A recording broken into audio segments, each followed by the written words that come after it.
اعوذ باللہ من الشیطان الرجیم، بسم اللہ الرحمن الرحیم۔ قرآن کریم کے تلاوت کرنے کے آداب۔ حافظ ابن کثیر رحمۃ اللہ علیہ نے اس کے آداب ذکر کیے ہیں، جن میں سے چند یہ ہیں: باوضو ہو کر قرآن کو چھوا، باوضو ہو کر قرآن کو چھو اور پڑھا جائے، تلاوت سے پیشتر مسواک کیا جائے، بہترین لباس پہنا جائے، قبلے کا رخ کیا جائے، جماعی آنے پر تلاوت بند کر دی جائے، تلاوت کے دوران بلا ضرورت بات چیت نہ کی جائے، تلاوت کے وقت ذہن و دماغ حاضر رہنا چاہیے،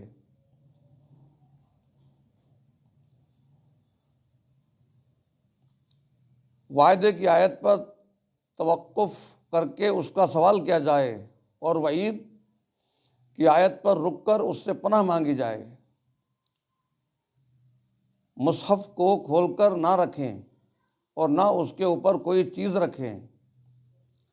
قرآن کی تلاوت کرنے والے آپس میں ایک دوسرے پر قرات کی آواز بلند نہ کریں۔ بازاروں اور شورغل کی جگہوں پر قرآن کی تلاوت نہ کی جائے۔ تلاوت قرآن کے اجر کی گئی گناہ بڑھوتری۔ جو شخص بھی خلوص ولہیت کے ساتھ قرآن پڑھتا ہے اور اجر کا مستحق ہے، لیکن یہ اجر حاضر اور ذہنی تدبر اور سمجھ کر پڑھنے سے کئی گنا بڑھ جاتا ہے۔ چنانچہ ایک حرف پر 10 نیکیوں سے لے کر 700 گنا تک اجر ملتا ہے۔ شب و روز میں تلاوت کی مقدار۔ نبی کریم صلی اللہ تعالیٰ علیہ وسلم کے صحابہ اپنے لیے ہر روز قرآن کی تلاوت کا ایک حصہ مقرر کر لیتے تھے، اور ان میں سے کسی ایک نے بھی 7 دن سے کم میں قرآن ختم کرنے پر مداومت نہیں کی، بلکہ 3 دن سے کم میں قرآن ختم کرنے سے ممانعت آئی ہے۔ بلکہ 3 دن سے کم میں قرآن ختم کرنے سے ممانعت آئی ہے۔